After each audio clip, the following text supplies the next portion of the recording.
Good morning అండి. ఈ రోజు మనం యూపీఎస్సి ఈ రోజు మనం ద హిందూ అనాలిసిస్ కంప్లీట్ గా చేసే ముందు the flagship course offered at our institute UPSC infinity గురించి కంప్లీట్ గా మాట్లాడదాం.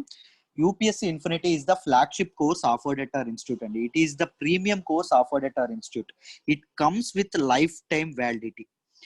మన యూపీఎస్సి ఇన్ఫినిటీ అనేది లైఫ్ టైమ్ వ్యాలిడిటీతో వస్తుంది. లైఫ్ టైమ్ వ్యాలిడిటీ అని చెప్పామంటే లైఫ్ టైమ్ వ్యాలిడిటీ అంటే మీరు 2021 ప్రిపేర్ అయినా, 2022 ప్రిపేర్ అయినా, 2023కి మీరు ప్రిపేర్ అయినా, దేనికి మీరు ప్రిపేర్ అయినా మీకు అన్లిమిటెడ్ యాక్సెస్ అనేది లభిస్తుంది. బోత్ లైవ్ సెషన్స్ కి, రికార్డెడ్ సెషన్స్ కి మీకు అన్లిమిటెడ్ యాక్సెస్ లభిస్తుంది. దాంతోపాటు ఫ్యాకల్టీ మెంబర్స్ యొక్క ఇన్ఫైనైట్ సపోర్ట్ మీకు లభిస్తుంది. మీరు ఎంతకాలం ప్రిపేర్ అయితే అంతకాలం మీరు యూపీఎస్సి ఇన్ఫినిటీని అవైల్ చేసుకోవచ్చు. Next, student centric approach.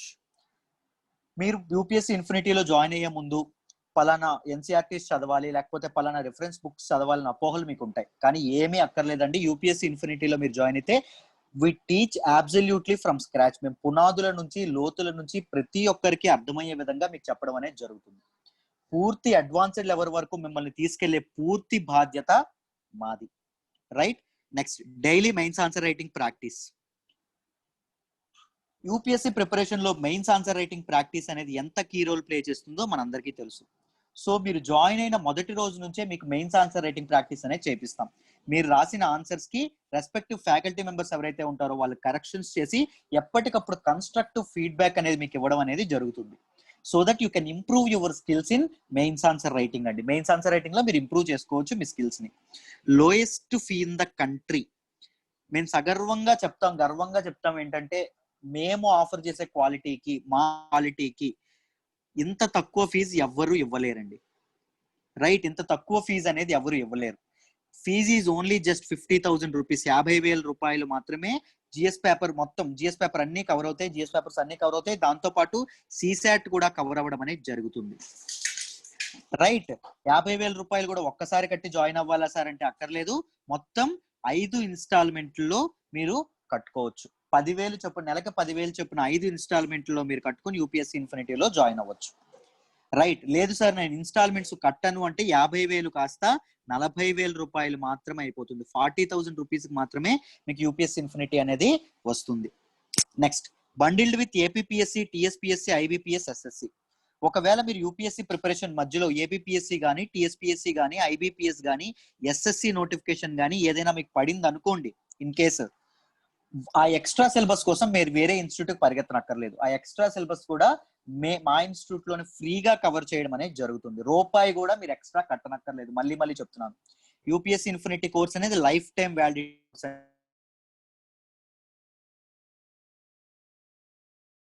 Cover అవుతుంది.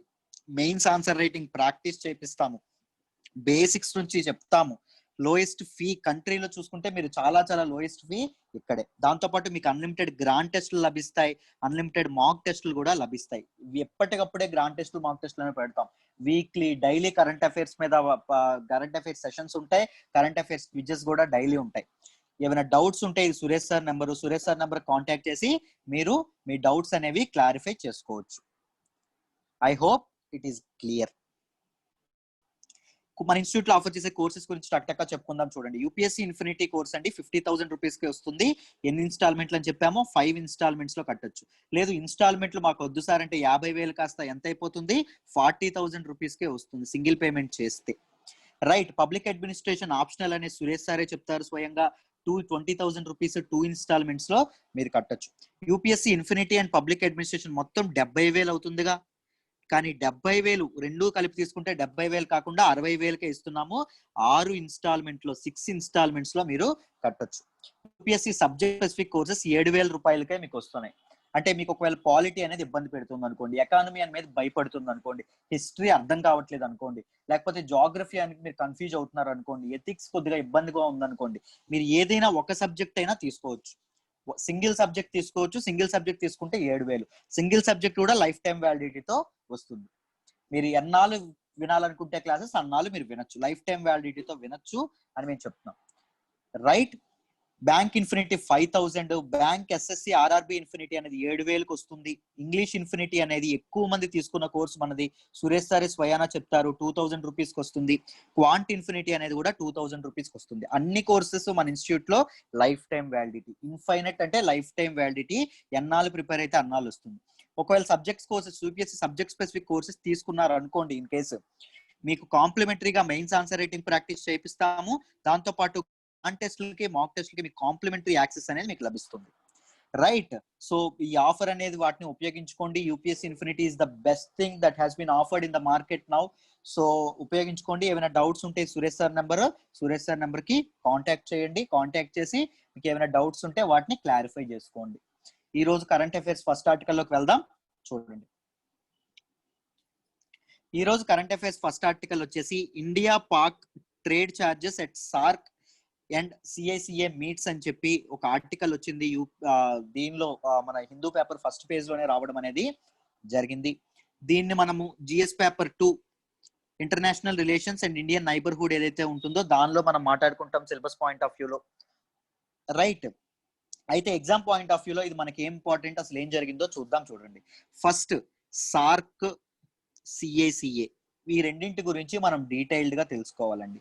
అసలు ఏంటి సార్క్, ఏంటి సిఐసిఏ అనేది కంప్లీట్ గా తెలుసుకుందాం. జాగ్రత్తగా వినండి. First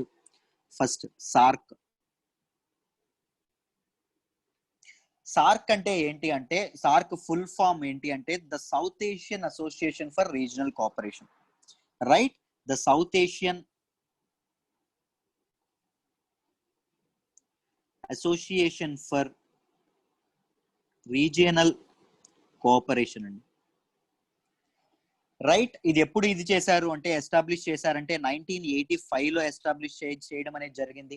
what is it same అంటే, it's aim is to promote welfare of people of south Asia అండి. సౌత్ ఏషియా యొక్క పీపుల్ యొక్క వెల్ఫేర్, వాళ్ళ పీపుల్ యొక్క వెల్ఫేర్, దాంతో పాటు పీపుల్ యొక్క క్వాలిటీ ఆఫ్ లైఫ్ ని పెంచే ఉద్దేశంలో దీన్ని ఇదవ్వడం అనేది జరిగింది. దాంతో పాటు ఫర్ కంట్రీస్ మధ్య రీజనల్ కోఆపరేషన్ ఏదైతే ఉంటుందో, ఈ సౌత్ ఏషియన్ రీజియన్ లో ఉన్నటువంటి కంట్రీస్ మధ్య రీజనల్ కోఆపరేషన్ ఏదైతే ఉంటుందో, regional cooperation means anything, agriculture కానీ, రూరల్ డెవలప్మెంట్ కానీ, ఎకానమీ కానీ, ట్రేడ్ కానీ, సోషల్ అఫైర్స్ కానీ, ఎనర్జీ కానీ, టూరిజం కానీ, ట్రాన్స్పోర్ట్ కానీ, ఎనీథింగ్ ఆ రీజనల్ కోఆపరేషన్ ఏదైతే ఉంటుందో వాటి కోసం అనేది ఇది అవ్వడం అనేది జరిగింది. మొత్తం సార్క్ మెంబర్స్ ఎన్ని సార్ అంటే 8 మెంబర్స్ అండి, మొత్తం SAARC members. Right. Newest member, recent గా యాడ్ అయిన మెంబర్ ఏంటి అంటే ఆఫ్ఘనిస్తాన్ యాడ్ అయింది. ఎప్పుడు యాడ్ అయిందంటే 2005 లో యాడ్ అవ్వడం అనేది జరిగింది. What are these 8 members sir? SAARC members అంటే ఇండియా, పాకిస్తాన్, శ్రీలంక, నేపాల్, భూటాన్,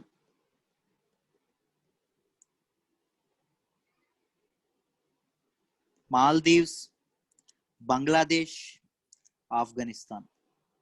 ఆఫ్ఘనిస్తాన్ అనేది 2005 లో లాస్ట్ యాడ్ అయింది, రీసెంట్ గా యాడ్ అయింది ఆఫ్ఘనిస్తాన్. దీని తాలూకా హెడ్ క్వార్టర్స్ ఎక్కడ ఉన్నాయి అండి అంటే కాఠ్మండూలో ఉన్నాయండి. రైట్. సార్క్ అనేది యాన్యువల్ గా మీటింగ్స్ అనేది కండక్ట్ చేస్తుంది. మీటింగ్స్ కండక్ట్ చేసి రీజనల్ కోఆపరేషన్ లో ఏదైతే కాఠ్మండు నేపాల్ లో మీకు తెలిసే ఉంటుంది, ఏదైతే ఇష్యూస్ ఏవైతే ఉన్నాయో కంట్రీస్, సౌత్ ఏషియన్ కంట్రీస్ ఈ గ్రూప్ లో పీపుల్ ఎవరైతే ఉన్నారో వాటి మధ్య ఇష్యూస్ ఏమైనా ఉన్నాయా, లేకపోతే ఏమైనా కోఆపరేషన్ కోసం మీటింగ్స్ కండక్ట్ చేసి పార్టిసిపేట్ చేయడం అనేది జరుగుతుంది. సో సార్క్ అంటే ఏంటి అని ప్రిలిమ్స్ లెవెల్లో ఇంపార్టెంట్ పాయింట్స్ మీకు కవర్ చేశానని అనుకుంటున్నాను. నెక్స్ట్ లెటర్స్ కవర్ సిఐసిఏ గురించి కూడా మనం కవర్ చేయడం అనేది చూద్దాం. సిఐసిఏ అంటే ఏంటి అంటే conference on interaction and confidence building measures in Asia అండి. It is a intergovernmental forum. ఇది ఎందుకు ఇది చేశారంటే, దీది కూడా రీజనల్ కోఆపరేషన్, కాన్ఫిడెన్స్ బిల్డింగ్ ఏదైతే ఉంటుందో ఏషియన్ కంట్రీస్ మధ్య వాటికి ఇంటరాక్షన్ కోసం, కోఆపరేషన్ కోసం ఇది కూడా, ఈ మీటింగ్ కూడా కండక్ట్ చేస్తారు. To enhance cooperation towards promoting peace, security and stability. Asian countries లో శాంతి గాని, సెక్యూరిటీ, శాంతి భద్రతలను నిలపడానికి, స్టెబిలిటీ అనేది ఉంచడానికి ఇది అవ్వడం అనేది జరిగింది. మొత్తం స్టేట్స్ ఎన్ని ఉంటాయంటే, సిఐసి మెంబర్స్ ఎన్ని ఉంటాయంటే 27 మెంబర్స్ ఉంటాయి. Right. It is A 27 members. SAARC లో ఎన్ని ఉంటాయని చెప్పామమ్మా? 8 మెంబర్స్ అనేవి ఉంటాయని చెప్పుకున్నాం. ఇవి 27 మెంబర్స్ ఉంటాయని చెప్పుకున్నాం.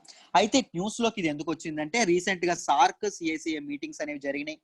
జరిగితే ఇండియా అండ్ పాకిస్తాన్ అనేవి ఒకదాన్ని ఒకటి దూషించుకోవడం జరగడం అనేది జరిగింది. ఒకదాని మీద ఒకటి ఆరోపణలు చేసుకోవడం అనేది జరగడం అనేది జరిగింది.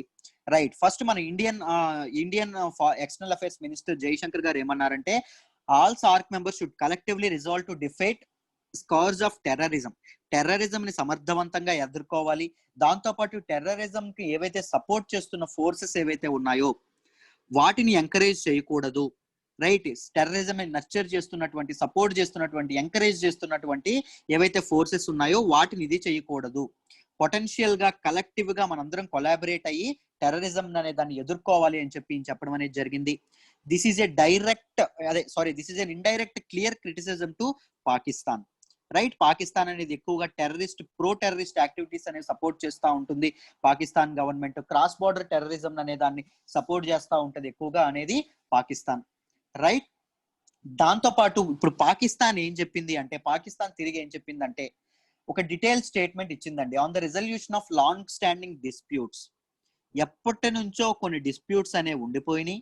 ఆ డిస్ప్యూట్స్ ని పరిష్కరించాలి. సార్క్ కంట్రీస్ ఏవైతే, సార్క్ నేషన్స్ అందరూ కలిపి పరిష్కరించుకోవాలి.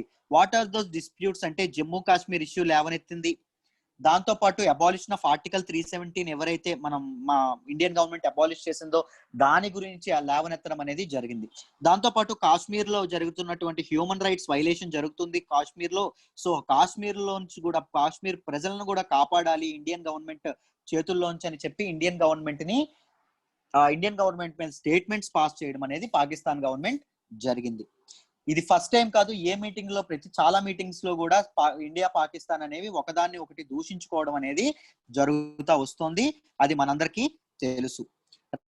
రైట్. రీసెంట్ గా షాంఘై కోఆపరేషన్ ఏదైతే జరిగిందో, షాంఘై కోఆపరేషన్ ఆర్గనైజేషన్ మీటింగ్ ఏదైతే జరిగిందో, నేషనల్ సెక్యూరిటీ అడ్వైజర్స్ మీటింగ్, దానిలో అజిత్ డోవల్ మన ఇండియన్ నేషనల్ సెక్యూరిటీ అడ్వైజర్ ఎవరైతే ఉంటారో అజిత్ డోవల్ ఆయన బయటికి రావడం అనేది జరిగింది. రైట్. ఈ stormed out of the meeting. Right. He walked out of the meeting. ఎందుకు అంటే పాకిస్తాన్ సెక్యూరిటీ అడ్వైజర్ ఎవరైతే ఉంటారో, నేషనల్ సెక్యూరిటీ అడ్వైజర్, ఆయన భారత భూభాగాలు, ఇండియన్ టెరిటరీస్ ని కొన్నింటిని పాకిస్తాన్ లో ఇంక్లూడ్ అయినట్టు చూపిస్తూ మ్యాప్ రిలీజ్ చేయడం అనేది జరిగింది. మ్యాప్ చూపించడం అనేది జరిగింది. దానికి ఎగెనిస్ట్ గా దాన్ని ప్రొటెస్ట్ చేస్తూ అజిత్ డోవల్ దీని నుంచి, షాంఘై కోఆపరేషన్ ఆర్గనైజేషన్ నుంచి బయటికి వెళ్ళిపోవడం అనేది జరిగింది. ఆ విర్చువల్ మీటింగ్ నుంచి వాకౌట్ చేయడం అనేది జరిగింది. దాంతో పాటు 2019 లో జరిగినటువంటి సార్క్ ఫారెన్ మినిస్టర్స్ మీటింగ్ ఏదైతే జరిగిందో, దాంట్లో మినిస్టర్స్ మీటింగ్ అనే దాన్ని బ్యాన్ చేసుకుని కూర్చున్నారండి. బాయ్కాట్ చేయడం అనేది జరిగింది. ఇద్దరు ఒకరినొకరు కలవకుండా చేయడం అనేది జరిగింది. ఇలా సో సార్క్ అనేది ఎందుకు పెట్టారంటే, రీజనల్ కోఆపరేషన్ పెట్టారు. కానీ ఇండియా పాకిస్తాన్ మధ్య గొడవల వల్ల సార్క్ యొక్క ఏదైతే ఈ సార్క్ మల్టీలేటరల్ ఆర్గనైజేషన్ యొక్క ఎయిమ్ అనేది పక్కదారి పడుతుంది, డిరైల్ అవుతుంది అని చెప్పి మిగిలిన కంట్రీస్ అనేవి చెప్తా ఉన్నాయి, ఆరోపణలు చేస్తా ఉన్నాయి ఇండియా అండ్ పాకిస్తాన్ మీద. This is a major concern కూడా. రైట్. డిఆర్గనైజేషనల్ ఇది కూడా అయిందండి. సార్క్ అనేది కొద్దిగా వీక్ అవ్వడం అనేది కూడా జరుగుతుంది because of these issues. SAARC nations మధ్య ఒకదానికి సమతుల్యం లేకపోవడం, కోఆపరేషన్ లేకపోవడం, మిస్ట్రస్ట్ ఉండడం వల్ల ఇలా జరుగుతూ వస్తుంది అని చెప్పి చెప్తున్నారు. రైట్. అయితే COVID-19 మీద సార్క్ కంట్రీస్ కొన్ని దీని మీదకి రావడం అనేది జరిగిందండి. COVID-19 మెజర్స్ అనే కొన్ని ఒక కామన్ స్టాండ్ మీదకి రావాలని జరిగింది. COVID-19 పాండమిక్ ని ఎదుర్కోవడంలో, ఈ యుద్ధంలో గెలుపొందడానికి ఒకదాన్ని ఒకటి కోఆపరేట్ చేసుకోవాలి అని చెప్పి నిర్ణయం తీసుకోవడం అనేది జరిగింది. దీనిలో భాగంగా డిఫరెంట్ ఇనిషియేటివ్స్ అనేది తీసుకురావడం అనేది జరిగిందండి. వాట్ ఆర్ దోస్ ఇనిషియేటివ్స్ అంటే, సార్క్ కాయినెక్స్ అండి. అంటే COVID-19 ఇన్ఫర్మేషన్ ఎక్స్చేంజ్ ప్లాట్ఫామ్ ఏదైతే ఉంటుందో, COVID-19 ఇన్ఫర్మేషన్ ఎక్స్చేంజ్ ప్లాట్ఫామ్ ఒకదాన్ని క్రియేట్ చేయడం అనేది జరిగింది. దాంతో పాటు ఫుడ్ బ్యాండ్ మెకానిజం, ఫుడ్ సెక్యూరిటీకి ఇది కాకుండా, సప్లై చైన్స్ ఇది కాకుండా ఫుడ్ బ్యాండ్ మెకానిజం అనేది సార్క్ కంట్రీస్ అన్ని ఇది చేయడం అనేది జరిగింది. దాంతో పాటు సార్క్ COVID-19 ఎమర్జెన్సీ ఫండ్ అనేది ఒకదాన్ని ఇన్కార్పొరేట్ చేయడం అనేది జరిగింది. రీసెంట్ గా మన ఇండియా అనేది ఈ COVID-19 ఎమర్జెన్సీ ఫండ్ కి మొత్తం $10 million కూడా ఇవ్వడం అనేది జరిగింది. $10 million డొనేషన్ గా ఇవ్వడం కూడా జరిగింది. ఎందుకంటే అండర్ డెవలప్డ్ కంట్రీస్ ఏవైతే ఉంటాయో వాళ్ళకి PPE కిట్స్ కానీ, లేకపోతే ప్రొటెక్టివ్ మాస్క్స్ కానీ, లేకపోతే వెంటిలేటర్స్ కానీ ఈ సపోర్ట్ కోసం ఉపయోగపడుతుందని చెప్పి ఈ COVID-19 emergency, SAARC COVID-19 emergency fund ని ఇది చేయడం అనేది జరిగింది. రైట్. ఇన్కార్పొరేట్ చేయడం అనేది జరిగింది. రైట్. ఇలా ఇండియా పాకిస్తాన్ ఇష్యూస్ అనేవి సార్క్ యొక్క ఒరిజినల్ లక్ష్యాలు ఎయిమ్స్ ఏవైతే ఉంటాయో దాన్ని డిరైవ్ చేస్తున్నాయని చెప్పి కన్సర్న్స్ గా చెప్పడం అనేది జరిగింది. సో కంట్రీస్ అనేవి సార్క్ యొక్క ఒరిజినల్ ఎయిమ్ కి స్ట్రిక్ట్ అయ్యి ఎందుకు సార్క్ అనేది ఫామ్ చేయింది, వాటి తాలూకా మెయిన్ గోల్స్ ఏవైతే ఉన్నాయో వాటిని ఇదవ్వడానికి ఇదే చేయాలి కానీ యూనిలేటరల్ అదే బైలేటరల్ ఇవేవైతే ఉంటాయో బైలేటరల్ గా ఇష్యూస్ ఏవైతే ఉంటాయో వాటిని డిస్కస్ చేయడం అనేది ఇక్కడ కరెక్ట్ కాదు. కోఆపరేషన్ కి దీనికే ఉంది తప్ప ఇలాంటి బైలేటరల్ గా ఒక కంట్రీని ఒక దాన్ని ప్రొవోక్ చేసుకోవడానికి కానీ లేకపోతే తమ ఫారిన్ పాలసీని ఎగ్జిబిట్ చేసుకోవడానికి కానీ సార్క్ అనేది ప్లాట్ఫామ్ కాదు అనేది చెప్పడం అనేది జరిగింది. రైట్. ఐ హోప్ ఈ ఆర్టికల్ మీకు డీటెయిల్డ్ గా అర్థమైంది అనుకుంటున్నాను. Let's move to the next article. Next article the foreign hand. ఈ ఆర్టికల్ మొత్తం దేని గురించి మాట్లాడడం జరుగుతుందంటే foreign contribution regulation amendment act అనే దాని గురించి చెప్పడం అనేది జరుగుతుంది. Right. First prelims point of వ్యూలో ఇంపార్టెంట్ ఫ్యాక్ట్స్ తెలుసుకుందాం, దాని తర్వాత న్యూస్ లోకి వద్దాం. FRCA 2010లో ఫారిన్ కంట్రిబ్యూషన్ రెగ్యులేషన్ యాక్ట్ అనేది తీసుకురావడం అనేది జరిగింది. ఎందుకు అంటే దీని తాలూకా మెయిన్ యూజ్ ఏంటంటే ఇండియాలో ఫారిన్ ఫండింగ్ యొక్క సోర్సెస్, రిసిపియంట్స్,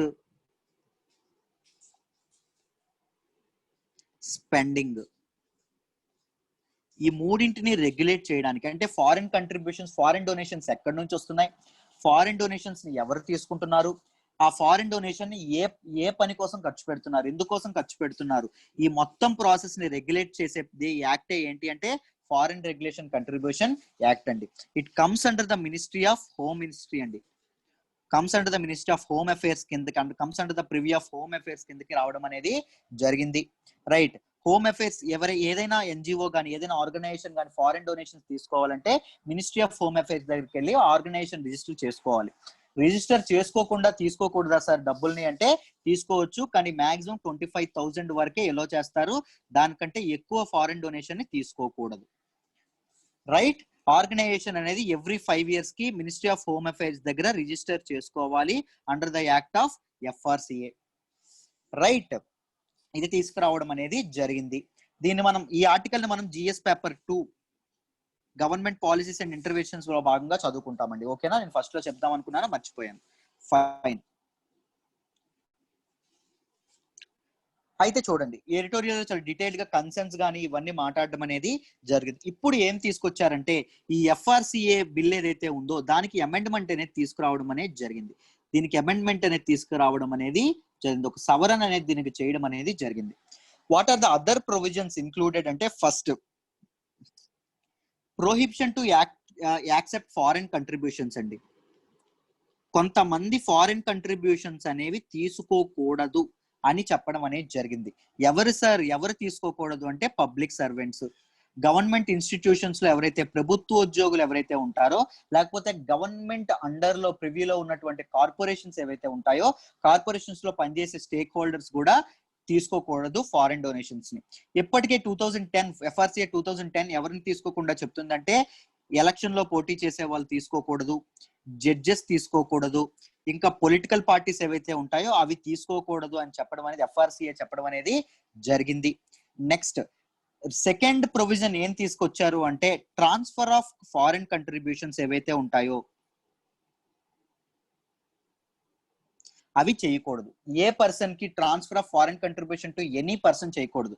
అక్కడ పర్సన్ అంటే ఏం చెప్పారు అంటే ఎనీ ఇండివిజువల్ కానీ, అసోసియేషన్ కానీ, రిజిస్టర్డ్ కంపెనీ కానీ, ఒక కంపెనీకి వచ్చినటువంటి ఫారిన్ డొనేషన్స్ ఏవైతే ఉన్నాయో అవి వేరే ఎంటిటీకి ఎట్టి పరిస్థితుల్లో ట్రాన్స్ఫర్ చేయకూడదు అనే ప్రొవిజన్ అనేది తీసుకురావడం అనేది జరిగింది. దాంతోపాటు థర్డ్ ఏం తీసుకొచ్చారు అంటే what is the third provision అంటే ఆధార్ మ్యాండేటరీ చేయడం అనేది జరిగిందండి. ఎవరికి సార్ ఆధార్ మ్యాండేటరీ చేయడం జరిగింది?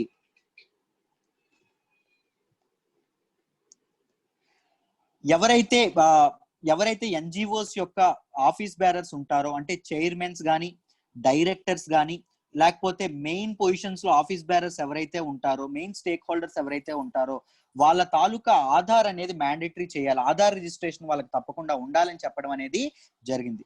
దాంతో పాటు incorporation of foreign regulation act FRCA account అనేది ఒక దాన్ని ప్రతి ఎన్జిఓ మెయింటైన్ చేయాలని చెప్పడం అనేది జరిగింది. ఇది ఎక్కడ మెయింటైన్ చేయాలంటే any branches of SBI New Delhi, state bank of India New Delhi branches లో ఈ ఎఫ్ఆర్సిఏ ఫారిన్ రెగ్యులేషన్ ఫారిన్ కంట్రిబ్యూషన్స్ సంబంధించినటువంటి ఒక బ్యాంక్ అకౌంట్ అనేది ఇది చేయాలి. ఆ బ్యాంక్ అకౌంట్ లో వేరే లావాదేవీలు, వేరే ట్రాన్సాక్షన్స్ అనేవి చేయకూడదు. ఫారిన్ కంట్రిబ్యూషన్స్ ఏం వచ్చినా, బయట దేశాల నుంచి డొనేషన్స్ ఏ వచ్చినా అవి ఈ అకౌంట్ లోనే పడాలి, ఈ బ్యాంక్ అకౌంట్ లోనే పడాలి, రైట్ అనే ఒక ఇది అనేది తీసుకురావడం అనేది జరిగింది. రైట్, తర్వాత ఈ అకౌంట్ లో పడిన తర్వాత వాళ్ళు దాని ఖర్చు కోసం వేరే అకౌంట్ కి, వాళ్ళకి ఇష్టం వచ్చిన అకౌంట్ కి పంపించుకోవచ్చు. ఎనీ బ్యాంక్ కి పంపించుకోవచ్చు. కానీ డైరెక్ట్ ట్రాన్స్ఫర్స్, ఫారిన్ డొనేషన్స్ బయట నుంచి ఈ అకౌంట్ లోనే వాళ్ళు ఏదైతే రిజిస్టర్ చేసుకుంటారో ఆ అకౌంట్ లోనే పడాలి. ఎందుకంటే బెటర్ స్క్రూటినీ అండ్ ఆడిటింగ్ కి, స్క్రూటినైజ్ చేయడానికి ఆడిటింగ్ కి ఇది ఉంటుంది, అవకాశం ఉంటుందని చెప్పి ఇలా చెప్పడం అనేది జరిగింది. రైట్, దాంతో పాటు reduction in use of foreign contribution for administrative purposes. Administrative foreign donations ఏవైతే వస్తాయో వాటిని అడ్మినిస్ట్రేటివ్ పర్పజెస్ వాడడం నాట్ మోర్ దెన్ 20% అండి. అంటే 100 రూపాయలు వస్తే అడ్మినిస్ట్రేషన్ కోసం 20% వాడాలి. ముందు ఎంత ఉండేదంటే 50% ఉండేది వాడొచ్చు అని, కానీ ఇప్పుడు దాన్ని ఎంత చేశారంటే 20% కి తగ్గించడం అనేది జరిగింది. ద మాక్సిమం క్యాప్ అనేది 20% కి పెట్టడం అనేది జరిగింది. దీని ద్వారా అమెండ్మెంట్స్ ఏవేవి తీసుకొచ్చారంటే, మొదటిది ప్రొహిబిషన్ అండి, పబ్లిక్ సర్వెంట్స్ ప్రొహిబిట్ చేయడం అనేది జరిగింది. రెండవది transfer of foreign contributions transfer చేయకూడదు వేరే ఎంటిటీకి అని చెప్పడం జరిగింది. థర్డ్ది ఆధార్ మ్యాండేటరీ చేయడం అనేది జరిగింది ఆఫీస్ బేరర్స్ కి అండ్ మెయిన్ స్టేక్ హోల్డర్స్ కి. ఫోర్త్ ఎఫ్సిఆర్ఏ అకౌంట్ ఏదైతే ఉంటుందో, ఎఫ్ఆర్సి అకౌంట్ ఏదైతే ఉంటుందో అది ఎస్బీఐ న్యూఢిల్లీలో అది మెయింటైన్ చేయాలి, ఆ అకౌంట్ ద్వారానే లావాదేవీలు జరగాలి అని చెప్పడం కూడా జరిగింది. దాంతో పాటు అడ్మినిస్ట్రేటివ్ క్యాప్ ఒకటి పెట్టడం అనేది కూడా జరిగింది. ఖర్చు అనేది 20 ఫారిన్ డొనేషన్స్ ద్వారా వచ్చిన అమౌంట్ లో 20% అడ్మినిస్ట్రేషన్ కోసం ఖర్చు పెట్టాలి అని ఒక ప్రొవిజన్ అనేది తీసుకురావడం అనేది జరిగింది. మీకు అర్థమైందని అనుకుంటున్నాను. సరే, what are the reasons sir, what are the purpose, ఎందుకు ఇవి తీసుకొచ్చారో మాట్లాడదాం. చూడండి, పర్పస్ ఏంటంటే ఫస్ట్ మెయింటైన్ ఇంటర్నల్ సెక్యూరిటీ అండి. దేశ అంతర్గత భద్రత ఏదైతే ఉంటుందో దాన్ని దృష్టిలో పెట్టుకొని తీసుకురావడం అనేది జరిగింది. అంటే ఫారిన్ డొనేషన్స్ ఏవైతే ఉన్నాయో అవి యాడ్వర్స్ ఎఫెక్ట్స్, ఇంటర్నల్ సెక్యూరిటీ మీద, జాతీయ భద్రత మీద యాడ్వర్స్ ఎఫెక్ట్స్ అనేవి చూపించకుండా ఉండడం కోసం ఈ డెసిషన్ అనేది తీసుకురావడం అనేది జరిగింది. దాంతో పాటు 2010 నుంచి 2019 మధ్యలో ఫారిన్ డొనేషన్స్ ఏవైతే వచ్చాయో అవి ముందుటి కంటే డబుల్ అయ్యాయంటండి. యాన్యువల్ గా డబుల్ అవుతా వస్తున్నాయంట. అంటే ఈ ఇయర్ 100 crores వచ్చింది అనుకో, next year 200 crores, next year 400 crores, next year 800 crores, ఇలా డబుల్ అవుతూ మల్టిపుల్ అవుతూ అయిపోతున్నాయంట. సో దీనివల్ల ఆ ఫారిన్ డొనేషన్స్ ని ఏదైనా తప్పు దానికి వాడే అవకాశం ఉంది, అవి తప్పుదారి పట్టే అవకాశం ఉంది అని ఇదవ్వడానికి కోసం కూడా ఇదవ్వడం అనేది చెప్పింది. దాంతో పాటు ఎన్హాన్స్ ట్రాన్స్పరెన్సీ అండ్ అకౌంటబిలిటీ, ట్రాన్స్పరెన్సీని, అకౌంటబిలిటీని ఎన్హాన్స్ చేయడానికి కూడా దీన్ని తీసుకురావడం అనేది జరిగింది, అమెండ్మెంట్స్ తీసుకురావడం అనేది జరిగింది అని చెప్పి గవర్నమెంట్ చెప్పడం అనేది జరిగింది. Right, what are the issues behind it, ఏం ఇష్యూస్ ఉన్నాయి దీనికి అని చెప్పి మాట్లాడుకుందాం. జాగ్రత్తగా వినండి. ఫస్ట్ ఇష్యూ ఏంటి అంటే imports it impacts livelihood of workers అండి. ఎన్జిఓస్ లో పనిచేస్తున్న ఎవరైతే చిన్న ఎన్జిఓస్ లో పనిచేస్తున్న వర్కర్స్ ఎవరైతే ఉంటారో వాళ్ళ మీద ఎఫెక్ట్ అనేది పడుతుంది. చిన్న ఎన్జిఓస్ అనేవి తీవ్రంగా ఎఫెక్ట్ అవుతాయి. దాంతో పాటు మైనారిటీ రిలీజియన్స్ ఏవైతే ఉంటాయో, క్రిస్టియన్ మిషనరీస్ కానీ, అలాంటి మిషనరీస్ అండర్ లో ఉన్నటువంటి ఎడ్యుకేషనల్ ఇన్స్టిట్యూషన్స్ కానీ, యూనివర్సిటీస్ కానీ, ఇలాంటివి ఏవైతే ఉంటాయో వాటి మీద కూడా ఇంపాక్ట్ అనేది పడడం అనేది జరుగుతుంది అని చెప్పి చెప్తున్నారు. దాంతో పాటు గవర్నమెంట్ యొక్క వెల్ఫేర్ స్కీమ్స్ ఏవైతే ఉంటాయో అవి ప్రజల వద్దకు తీసుకురావడానికి ఉపయోగపడేవి ఎన్జిఓస్ అండి. ఈ ఎన్జిఓస్ ఏవైతే నాన్ గవర్నమెంట్ ఆర్గనైజేషన్స్ ఏవైతే ఉంటాయో ఈ ఎన్జిఓస్ అనేవి ఎక్కువగా గవర్నమెంట్ తాలూకు ఇది అవ్వడానికి ఉపయోగపడుతుంది. ముఖ్యంగా సెల్ఫ్ హెల్ప్ గ్రూప్స్, డ్వాక్రా సంఘాలు లాంటివి కానీ, ఇలాంటివి ఏవైతే ఉంటాయో అలాంటివన్నీ ప్రజలకి వాటి మీద అవేర్నెస్ తీసుకురావడం కానీ, లేకపోతే ఉమెన్ ఎంపవర్మెంట్ మీద అవేర్నెస్ తీసుకురావడం కానీ, లేకపోతే న్యూట్రిషన్ మీద అవేర్నెస్ తీసుకురావడం కానీ, ఇలాంటివి గవర్నమెంట్ ని ప్రజలకి దగ్గర చేయడానికి ఎన్జిఓస్ చాలా ఉపయోగపడతాయి. సో గవర్నమెంట్ ఎన్జిఓస్ యొక్క గొంతు అనేది నొక్కేస్తే చాలా చాలా చాలా ప్రాబ్లం అనేది జరుగుతుంది అని చెప్పడం అనేది జరుగుతుంది. బట్ ప్రీ అజంప్షన్స్ అనేది కూడా గవర్నమెంట్ చేయడం అనేది జరిగింది. ఎన్జిఓస్ ఇలా తప్పు చేస్తాయేమో అనే అజంప్షన్స్ తో ఈ నిర్ణయం తీసుకుంది తప్ప ఎన్జిఓస్ ఈ తప్పులు ఏవి ప్రూవ్ అవ్వలేదు, ఏవి చేయలేదు. రైట్, సో ఆ ప్రీ అజంప్షన్స్ కూడా తప్పు, గవర్నమెంట్ తీసుకోవడం అనేది తప్పు అని చెప్పి కూడా ఇష్యూస్ చెప్తా ఉన్నారండి దీని అండర్ లో. దాంతోపాటు గవర్నమెంట్ అనేది మన ఏన్షియంట్ పాలసీ అయిన వసుదైక కుటుంబం అనే పాలసీ ఏదైతే ఉంటుందో, అంటే ప్రపంచమంతా ఒకే కుటుంబం, జగమంతా ఒకే కుటుంబం అనేటటువంటి పాలసీని గవర్నమెంట్ ఫాలో అవ్వాలి. రైట్, ఆ పాలసీని ఫాలో అయ్యి ఎన్జిఓస్ హెల్ప్ చేయాలి, అన్ని ఫారెన్ డొనేషన్ ని యాక్సెప్ట్ చేసేటట్టు గవర్నమెంట్ ఉండాలి అని చెప్పడం అనేది జరిగింది ఈ ఆర్టికల్లో. రైట్, ఐ హోప్ ఈ ఆర్టికల్ మీకు డీటెయిల్డ్ గా అర్థమైందనే అనుకుంటున్నాను. Let's move to the next article అమ్మా.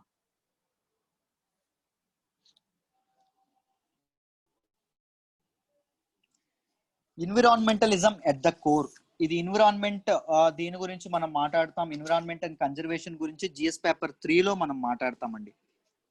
రైట్, దీన్ని జిఎస్ పేపర్ 3లో మనం మాట్లాడడం అనేది జరుగుతుంది. రైట్, అయితే చూడండి, United nations millennium development goals ఏవైతే ఉన్నాయో, దాంతోపాటు వరల్డ్ బ్యాంక్ ఏదైతే ఉందో, ఇవన్నింటి దేనికోసం స్ట్రైవ్ చేస్తున్నాయంటే ఈ ఆర్టికల్లో ఏం చెప్పారంటే సస్టైనబిలిటీ కోసం, సుస్థిరతను సాధించడం కోసం ట్రై చేస్తున్నాయని చెప్పడం అనేది జరిగింది. రైట్, ఈ తిప్పలో ఆ తిప్పలో COVID-19 లాంటి ప్రాబ్లమ్స్ వచ్చినా ఎకానమికల్ సస్టైనబిలిటీ అనేది, సోషల్ సస్టైనబిలిటీ అనేది ఎప్పటికైనా మనం సాధించి తీరుతాం. ఆ సార్థకత అనేది ఎప్పటికైనా మనకు జరుగుతుంది. కానీ ఎన్విరాన్మెంటల్ సస్టైనబిలిటీ, పర్యావరణ సుస్థిరత అనేది సాధించడం అనేది, దాన్ని అచీవ్ చేయడానికి మన దగ్గర అంత టైం లేదు. ఎందుకంటే నేచురల్ రిసోర్సెస్ ని మనిషి ఎక్కువగా ఇది చేయడం అనేది జరుగుతుంది, వేస్ట్ చేయడం అనేది జరుగుతుంది, పాడు చేయడం అనేది జరుగుతుంది. ప్రపంచాన్ని ఏదైతే నేచర్ ఉంటుందో పర్యావరణాన్ని కలుషితం చేయడం అనేది జరుగుతుంది. ప్రకృతితో ఆటలు ఆడుకోవడం అనేది మనిషి జరుగుతుంది. సో ఈ ఎన్విరాన్మెంటల్ సస్టైనబిలిటీ ఏదైతే ఉంటుందో ఇది ప్రపంచం ముందు ఉన్నటువంటి పెను సవాలు అని చెప్తున్నారు. This is an essential issue అని చెప్పి ఈ ఆర్టికల్లో ఆథర్స్ అనేవాళ్ళు చెప్పడం అనేది జరుగుతుంది. రైట్, బట్ మెయిన్ ఇష్యూ ఈ ఎన్విరాన్మెంటల్ సస్టైనబిలిటీ మెయిన్ దీన్ని ఎలా అయితే ఇది చేయొచ్చు అని చెప్తున్నారంటే, రైట్, బయింగ్ గ్రీన్ ప్రొడక్ట్స్ ఏవైతే ఉంటాయో వాటిని ఎకో ఫ్రెండ్లీ ప్రొడక్ట్స్ కానీ, అవాయిడింగ్ హజార్డస్ మెటీరియల్స్ ఏవైతే ఉంటాయో వాటిని అవాయిడ్ చేయడం కానీ, దాంతోపాటు వేస్ట్ రిడక్షన్ ఏదైతే ఉంటుందో వేస్ట్ రిడక్షన్ ఇది చేయడం కానీ, దాంతోపాటు ఎనర్జీ ఆప్టిమైజేషన్, ఎంతవరకు మనకి విద్యుత్ అవసరం, ఎనర్జీ అవసరమో అంత మాత్రమే వాడుకోవడం, కన్జర్వేషన్ అనేది సస్టైనబిలిటీ కోసం, ఫ్యూచర్ జనరేషన్స్ కోసం కొన్ని న్యాచురల్ రిసోర్సెస్ అనేవి దాచడం, దాంతోపాటు ఏదైతే రెన్యూవబుల్ ఎనర్జీ సోర్సెస్ ఏవైతే ఉంటాయో వాటి మీద డిపెండ్ అవడం, ఇలాంటివి మాత్రమే ఎన్విరాన్మెంటల్ సస్టైనబిలిటీని కాపాడతాయి. పర్యావరణ సుస్థిరత అనేది తీసుకురావడానికి ఇలాంటి ప్రాక్టీసెస్ మాత్రమే ఉపయోగపడతాయని చెప్పి ఆర్టికల్లో చెప్పడం అనేది, డీటెయిల్డ్ గా చెప్పడం అనేది జరిగింది. దాంతోపాటు ఏం చెప్పారంటే కొన్ని ఫార్మ్స్ అనేవి ఎన్విరాన్మెంటల్ ఎకో ఫ్రెండ్లీ బెనిఫిట్స్ వైపు, ఎన్విరాన్మెంటలిజం వైపు వెళ్తున్నాయి. దానికి కారణం ఏంటి అంటే గవర్నమెంట్ యొక్క నార్మ్స్. గవర్నమెంట్ చాలా రిస్ట్రిక్షన్స్ పెట్టడం అనేది జరుగుతుంది, దానివల్ల వెళ్తున్నాయి. ఇంకొన్ని ఫార్మ్స్ అనేవి ఇప్పటికీ ఎన్విరాన్మెంట్ వైపు దృష్టి సారించట్లేదు, ఎన్విరాన్మెంటలిజం వైపు. దానికి కారణం వాళ్ళు ఎకనామికల్ గా దెబ్బతింటారు అనే రీజన్స్ కూడా అయి ఉండొచ్చు. బట్ ఆ విషయమే దీనిలో చెప్పడం అనేది జరుగుతుంది. బట్ గవర్నమెంట్ నార్మ్స్ అనేవి, గవర్నమెంట్ పెట్టినటువంటి రెస్ట్రిక్షన్స్ అనేవి, దాని తర్వాత ఆర్గనైజేషన్ ప్రాక్టీసెస్ అనేవి, ఆర్గనైజేషన్ వాళ్ళు ఎకో ఫ్రెండ్లీ ప్రాక్టీసెస్ ఏవైతే ఉన్నాయో అవి, దాంతోపాటు ఎన్విరాన్మెంటల్ ఫ్రెండ్లీ ఆర్గనైజేషన్స్ ఏవైతే ఉన్నాయో అవి చేస్తున్న కృషి వల్ల కొంతవరకు మనం ఎన్విరాన్మెంటల్ సస్టైనబిలిటీని రీచ్ అవుతున్నాం, కానీ పూర్తి స్థాయిలో రీచ్ అవ్వలేకపోతున్నాం. ఎన్విరాన్మెంటల్ సస్టైనబిలిటీ రీచ్ అవ్వాలంటే పూర్తి స్థాయిలో మనకు ఉన్నటువంటి ఒకే ఒక ఇది ఏంటి అంటే గ్రీన్ సప్లై చైన్ ప్రాక్టీసెస్ అని చెప్తున్నారండి. గ్రీన్ సప్లై చైన్ ప్రాక్టీసెస్ అని చెప్పడం అనేది జరుగుతుంది. Right, green supply chain practices అనేవి చెప్పడం అనేది జరుగుతుంది. ఈ ప్రాక్టీసెస్ వల్లే మనం ఇదవుతాము అని చెప్పడం అనేది జరుగుతుంది. ఆర్గనైజేషన్ యొక్క కల్చర్ కూడా ఎన్విరాన్మెంటలిజం వైపు వెళ్ళాలని చెప్తున్నారు. అంటే ఆర్గనైజేషన్ లో ఉన్నటువంటి మొత్తం స్టేక్ హోల్డర్స్ ఎవరు, రా మెటీరియల్ సప్లై చేసే వాళ్ళు కానీ, ఎంప్లాయీస్ కానీ, లేకపోతే మార్కెట్ చేసే వాళ్ళు కానీ, లేకపోతే మ్యానుఫ్యాక్చరర్స్ కానీ, దాంతోపాటు వీళ్ళందరూ ఎవరైతే ఉంటారో మొత్తం బిజినెస్ ఫార్మ్ యొక్క ఓనర్స్ కానీ, వీళ్ళందరూ ఎన్విరాన్మెంటలిజం వైపు ఆలోచించాలి, ప్రకృతిని కాపాడడం వైపు ఆలోచించాలి, ఎన్విరాన్మెంటల్ సస్టైనబిలిటీ వైపు ఆలోచించాలి. అప్పుడే ఎన్విరాన్మెంట్ అనేది ఇదవుతుంది అని చెప్పి ఈ ఆర్టికల్లో డీటెయిల్డ్ గా చెప్పడం అనేది జరిగింది.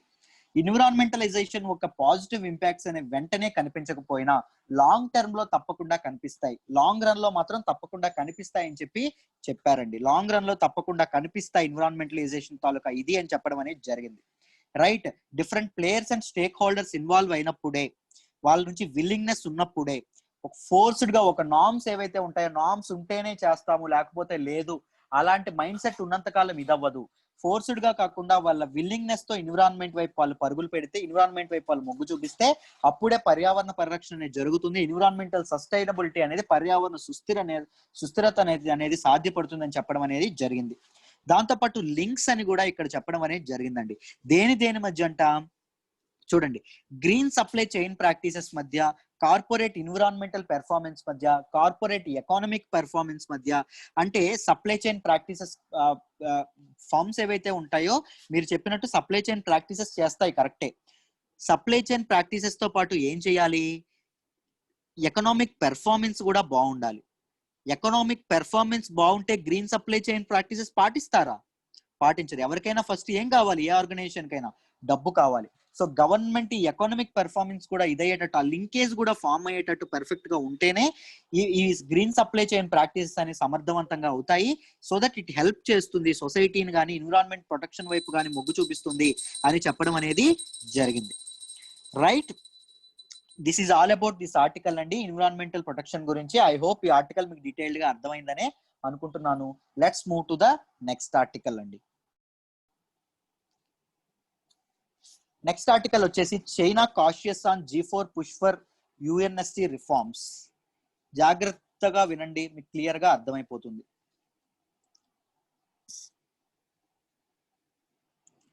రైట్, దీన్ని మనం international relations and Indian neighbourhood multilateral organisations ప్రకారంగా GS పేపర్ 2లో మనం చదువుకోవడం అనేది చదువుతాం. రైట్, GS పేపర్ 2లో ఈ ఆర్టికల్ ని మనం చదువుకుంటాం. రైట్, అయితే చూడండి, ఫస్ట్ మనం G4 గురించి తెలుసుకోవాలి. నేను ముందు కూడా చెప్పాను, ఇప్పుడు కూడా చెప్తున్నాను, జాగ్రత్తగా వినండి. G4 అంటే ఏంటి అంటే it is a multilateral organisation. అందరికీ తెలిసిందే, ఎందుకంటే ఒకటి కంటే ఎక్కువ దేశాలు ఇన్వాల్వ్ అయి ఉన్నాయి కాబట్టి దాన్ని ఏమంటాం, మల్టీలేటరల్ ఆర్గనైజేషన్ అంటాం. G4 అంటే గ్రూప్ ఆఫ్ 4. G4 నేషన్స్ అంటే group of 4 nations. Right, group of 4 countries. So group 4 countries అన్నారు సార్, ఏంటి ఆ కంట్రీస్? మొదట ఇండియా, ఓకే, రెండవది బ్రెజిల్, మూడవది జపాన్, నాలుగవది జర్మనీ. ఈ 4 కంట్రీస్ కూడా గ్రూప్ అయ్యాయి. సో ఆ గ్రూప్ ఏమంటాం, G4 నేషన్స్ అంటాం. G4 గ్రూపింగ్ ఆఫ్ నేషన్స్ అని చెప్పి మనం అంటాం. ఓకే సార్, ఎందుకు సార్ గ్రూప్ అయినాయి? ఎందుకు సార్ గ్రూప్ అయినాయి? మామూలుగా G7 నేషన్స్ యొక్క గ్రూప్ ఎందుకు అయింది అంటే, 7 నేషన్స్ గ్రూప్ ఎందుకు అయింది మనం ఎందుకు మాట్లాడుకుంటామంటే, ఎకనామిక్ కోఆపరేషన్ కోసం అయ్యింది అని చెప్పి, ట్రేడ్ కోఆపరేషన్ గురించి, పొలిటికల్ పవర్ అయ్యాయని చెప్పుకుంటాం. మరి ఈ 4 నేషన్ G4 అనేది ఎందుకు ఫామ్ అయింది అంటే, it is to seek permanent membership in UNSC. United Nations security కౌన్సిల్లో మెయిన్ రిఫార్మ్స్ అనేవి రావాలి. ఆ రిఫార్మ్స్ లో భాగంగా పర్మనెంట్ మెంబర్షిప్ అనేది ఈ 4 కంట్రీస్ లో ఏదో ఒక దానికి అదే ఈ 4 కంట్రీస్ కూడా రావాలి అనే ఉద్దేశంతో దాన్ని ఆశించి ఏవైతే స్టార్ట్ చేశాయంటే G4 గ్రూపింగ్ అనేది స్టార్ట్ అయింది. What is sir UNSC, what is sir permanent membership అంటే ఏంటో చూద్దాం. Right, United Nations Security Council అంటే ఇదంటే ఏంటి అంటే, it is an organisational body in United Nations. ఐక్యరాజ్య సమితిలో ఇది ఒక బాడీ అండి. రైట్, ఇది సెపరేట్ బాడీ. ఐక్యరాజ్య సమితి భద్రతా మండలి అంటాం. దానిలో UNSC లో మీకు ఆల్రెడీ చెప్పాను, 5 permanent members, 10 non permanent members ఉంటాయి. పర్మనెంట్ మెంబర్స్ యొక్క విధి అనేది పూర్తిగా ఉంటుంది, అది ఎప్పుడు పర్మనెంట్ గా ఉంటాయి. 10 నాన్ పర్మనెంట్ మెంబర్స్ అనేవి షిఫ్ట్ల వారీగా 2 years టర్మ్ కి పనిచేయడం అనేది జరుగుతుంది. ఇండియా అనేది రీసెంట్ గా నాన్ పర్మనెంట్ మెంబర్ అవ్వడం అనేది జరిగింది. రైట్, ఈ UNSC రిఫార్మ్స్ కోసం వీళ్ళు ట్రై చేయడం అనేది జరుగుతుందండి. ఈ G4 కంట్రీస్ ట్రై చేయడం అనేది జరుగుతుంది. ఇంతవరకు మీకు అర్థమైందని అనుకుంటున్నాను బ్యాక్గ్రౌండ్. సో దీని గురించి మనం చూద్దాం. ఆ పర్మనెంట్ మెంబర్స్ అవ్వాలని చెప్పి ఆ 4 కంట్రీస్ ట్రై చేస్తున్నాయి. సో చైనా ఏం చెప్తుంది అంటే, ఈ ఆర్టికల్లో ఏం రాశారు అంటే, చైనా ఏం చెప్తుంది అంటే, there were enormous divisions and lack of consensus and taking forward to stall reforms and UNSC. యుఎన్ఎస్సిలో రిఫార్మ్స్ చైనా ఎప్పుడు అడ్డు కాదు, కానీ ఏ కంట్రీస్ అయితే రిఫార్మ్స్ కోసం సీక్ చేస్తున్నాయో ఆ కంట్రీస్ మధ్యలోనే డివిజన్ అనేది ఎక్కువగా ఉంది. రైట్, వాళ్ళందరూ కలిసి ఒక మాట మీద లేరు, ఒక కన్సెన్స్ అనేది లేదు అని చెప్పడం అనేది చైనా చెప్పడం అనేది జరిగిందండి. ఈ దీనిలో చెప్పడం అనేది దేర్ ఆర్ ఎనార్మస్ డివిజన్స్ అని చెప్పి చెప్పడం అనేది జరిగింది. G4 కంట్రీస్ ఏవైతే ఉన్నాయో చైనా నుంచి కానీ లేకపోతే మిగిలిన కంట్రీస్, ఇప్పుడు ఇండియాని పర్మనెంట్ మెంబర్షిప్ కాకుండా ఎదుర్కొంటున్న అపోజ్ చేస్తున్న కంట్రీ ఏంటంటే పాకిస్తాన్. రైట్, ఇండియాకి పాకిస్తాన్. మీరు బ్రెజిల్ ని చూసుకుంటే అర్జెంటీనా అపోజ్ చేస్తుంది. జర్మనీని చూసుకుంటే ఇటలీ అపోజ్ చేయడం అనేది జరుగుతుంది. ఇటలీ అండ్ స్పెయిన్ అపోజ్ చేస్తున్నాయి. లేకపోతే జపాన్ ని మీరు చూసుకుంటే ఆస్ట్రేలియా అపోజ్ చేస్తుంది పర్మనెంట్ మెంబర్ అవ్వకుండా. సో గ్రూప్ ఆఫ్ 4 నేషన్స్ కి ఇది ఒక కాఫీ క్లబ్ అని చెప్పి అంటారు దీన్ని. ఇలాంటి ఒక టీం అనేది ఎగనెస్ట్ గా ఉండడం అనేది జరిగింది పర్మనెంట్ మెంబర్స్ అవ్వకుండా. మన ఇండియాకి చూసుకుంటే పాకిస్తాన్ అండ్ బోత్ మనకి చైనా కూడా ఎగనెస్ట్ గా ఉంది.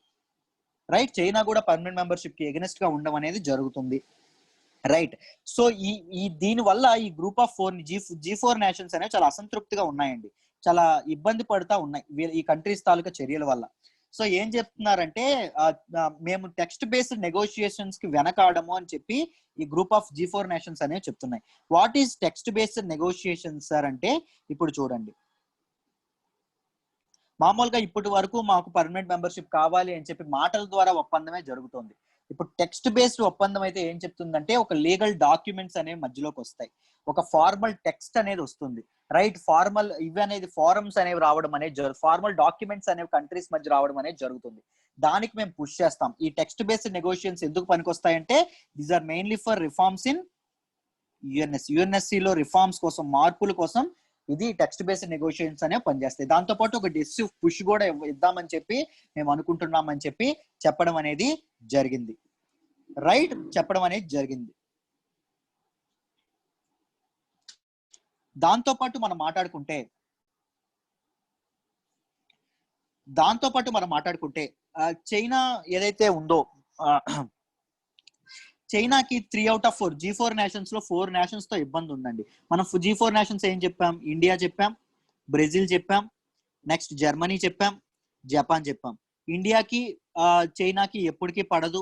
జపాన్ తో కూడా చైనాకి సౌత్ చైనా సీ ఇష్యూలో ప్రాబ్లం అనేది ఉండడం అనేది జరిగింది.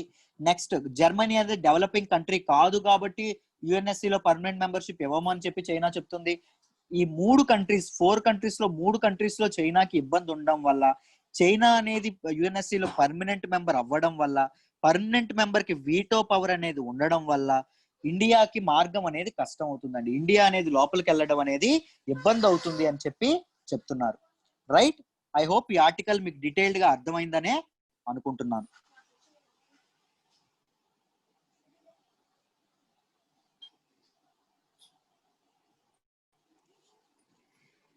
నెక్స్ట్ ఆర్టికల్ వచ్చేసి Gilgit Baltistan polls have no legal basis అని చెప్పడం అనేది జరిగింది.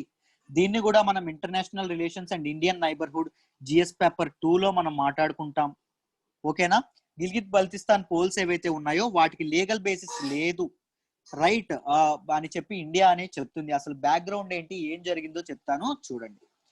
పాకిస్తాన్ సుప్రీంకోర్టు ఏం చేసింది అంటే, last year Pakistan supreme court Gilgit Baltistan అనేది ఏరియా అండి. దీనిలో చూడండి మ్యాప్ లో ఈ ఏరియాలో పోల్స్ కండక్ట్ చేయమని చెప్పడం అనేది జరిగింది. ఎలక్షన్స్ కండక్ట్ చేయండి అని చెప్పి చెప్పడం అనేది జరిగింది.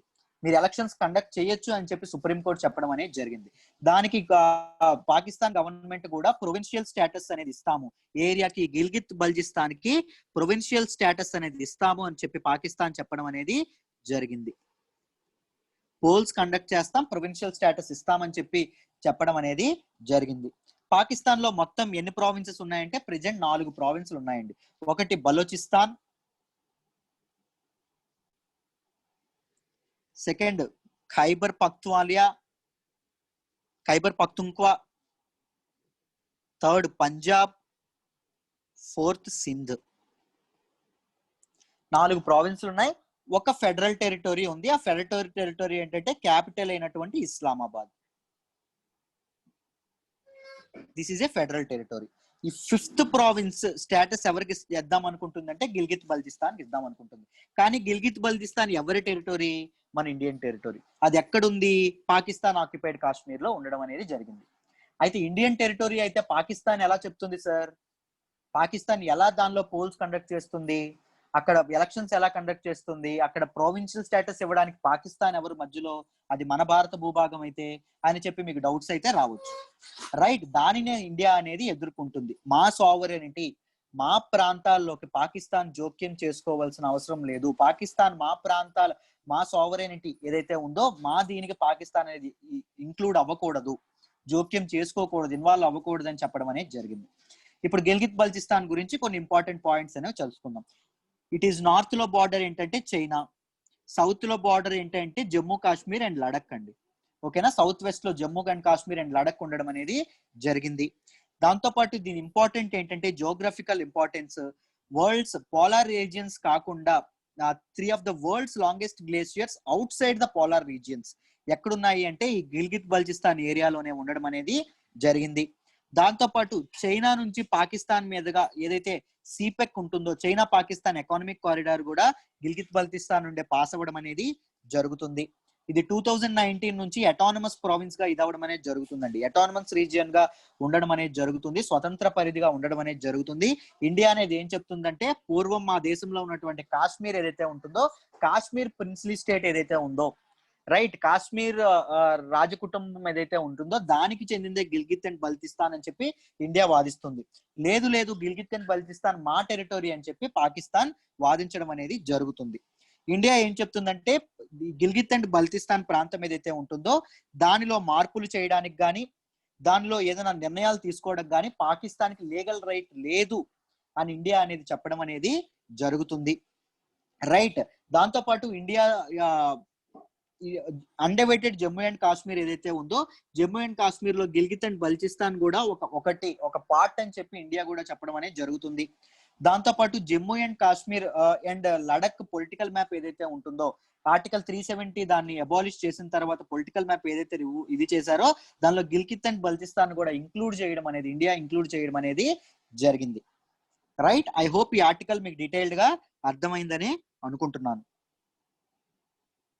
Right, mister Srivastava is the spokesperson of Indian foreign affairs అండి. ఈయన ఏం చెప్పారంటే, Pakistan has no locus standi on comment on India's internal matters. India యొక్క అంతర్గత విషయాల్లో పాకిస్తాన్ కామెంట్ చేసే అధికారం కానీ, పాకిస్తాన్ జోక్యం చేసే అధికారం కానీ పాకిస్తాన్ కానీ, పాకిస్తాన్ గవర్నమెంట్ కానీ, పాకిస్తాన్ న్యాయశాఖకు కానీ, జ్యుడిషియల్ సిస్టమ్ కానీ లేదు అని చెప్పడం అనేది జరిగింది. రైట్, ఐ హోప్ ఈ ఆర్టికల్ మీకు డీటెయిల్డ్ గా అర్థమైందనే అనుకుంటున్నాను. Let's move to the next article అమ్మా.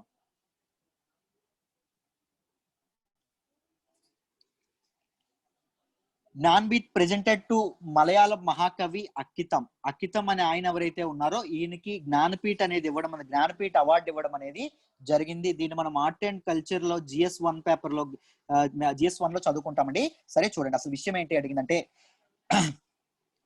ఎవరైతే ఈయన ఉన్నారో అక్కితం అచ్యుతన్ నంబూతిరి, ఈయన ఎవరైతే ఉన్నారో హీఈస్ ఎ పోయెట్ అండి, రినౌడ్ మలయాళీ పోయెట్. ఈయనకి 55th జ్ఞానపీఠ్ అవార్డు అనేది ఇవ్వడం అనేది 55th edition of Jnanpith award అనేది ఈయనకి ఇవ్వడం అనేది జరిగింది.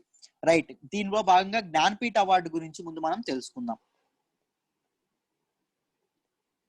ప్రిలిమ్స్ లో ఇలాంటివి ఎక్కువ అడిగే అవకాశం ఉంది. జ్ఞానపీఠ్ అవార్డు గురించి తెలుసుకుందాం. This is the highest literary award in India అండి. సాహిత్యంలో ఇచ్చే హైయెస్ట్ అవార్డు ఏంటి అంటే ఇది జ్ఞానపీఠ్ అవార్డు. రైట్, ఇది ఇండియన్ లాంగ్వేజెస్ లోను, దాంతో పాటు ఇంగ్లీష్ లోను ఎవరైతే ఎక్కువ ఇది చేస్తారో, ఎక్కువ సేవ చేస్తారో వాళ్ళకి అవార్డు ఇవ్వడం అనేది జరుగుతుంది. దాంతో పాటు it is only for Indian citizens, open for Indian citizens మాత్రమే ఇవ్వడం జరుగుతుంది ఈ అవార్డు. ఎప్పుడు ఇస్తారంటే యాన్యువల్లీ, ప్రతి ఇయర్ ఇవ్వడం అనేది జరుగుతుంది. రైట్, క్యాష్ ప్రైజ్ ఎంత ఇస్తారంటే 11 లక్షలు ఇస్తారు. దాంతో పాటు సరస్వతి ఐడల్ అనేది ఒకటి ఇవ్వడం అనేది జరుగుతుంది. రైట్, దీన్ని ఎవరు స్పాన్సర్ చేస్తారంటే ఇండియన్ గవర్నమెంట్ ఆర్గనైజేషన్ అనేటువంటి భారతీయ జ్ఞానపీఠ్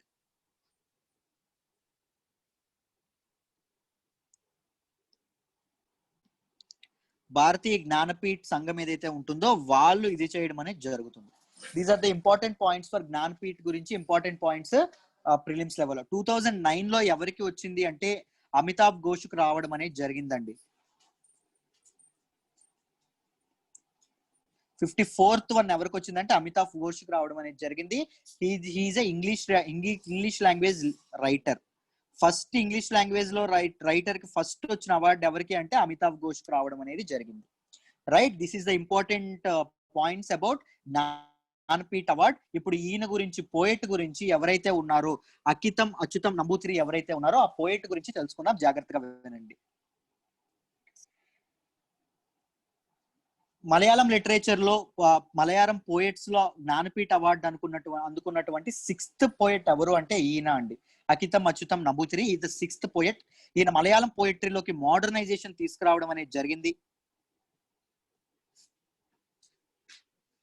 రైట్, దాంతో పాటు is the only living poet to have this మహాకవి టైటిల్ అండి. మహాకవి టైటిల్ ఏదైతే ఉందో అది ఉన్నటువంటి ఓన్లీ లివింగ్ పోయెట్ ఎవరు అంటే ఈయన మాత్రమే. రైట్, అవార్డెడ్ పద్మశ్రీ, ఈయనకి 2017లో పద్మశ్రీ రావడం అనేది జరిగింది. దాంతోపాటు 1972-73లో సాహిత్య అకాడమీ కూడా రావడం అనేది జరిగింది. రైట్, ఈయన ఇంపార్టెంట్ వర్క్ ఏంటంటే బలిదర్శనం. బలిదర్శనం అనే దీన్ని ఇంపార్టెంట్ వర్క్ అని చెప్పి కూడా చెప్తున్నారు. ఐ హోప్ ఈ ఆర్టికల్ మీకు డీటెయిల్ గా అర్థమైందనే అనుకుంటున్నాను. వాట్ ఈస్ జ్ఞానపీఠ్ అవార్డ్, ఈయన ఈ పోయెట్ కి ఎందుకు వచ్చింది, ఈ what is his renowned works అనేవి మీకు డీటెయిల్ గా అర్థమయ్యాయి అనుకుంటున్నాను. Let's move to the next article అమ్మా. Government extends IBC pause by 3 months. IBC pause గురించి చెప్పడం అనేది జరిగింది. చూడండి, ఐబీసీ అంటే ఏంటి అంటే ఇన్సాల్వెన్సీ అండ్ బ్యాంక్రప్టెన్సీ కోడ్.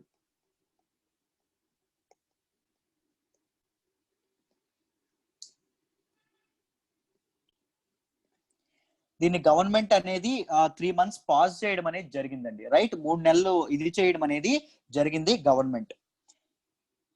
దీన్ని మనం ఎకానమీలో జిఎస్ పేపర్ 3లో మనం చదువుకుంటాం. రైట్, ఎకానమీ అండ్ డెవలప్మెంట్ లో జిఎస్ పేపర్ 3లో చదువుకోవడం అనేది జరుగుతుంది. ఫస్ట్ ఇన్సాల్వెన్సీ బ్యాంక్రప్టెన్సీ కోడ్ గురించి చదువుదాం. చూడండి, this bill seeks to remove bottle next and stream line the corporate insolvency resolution process.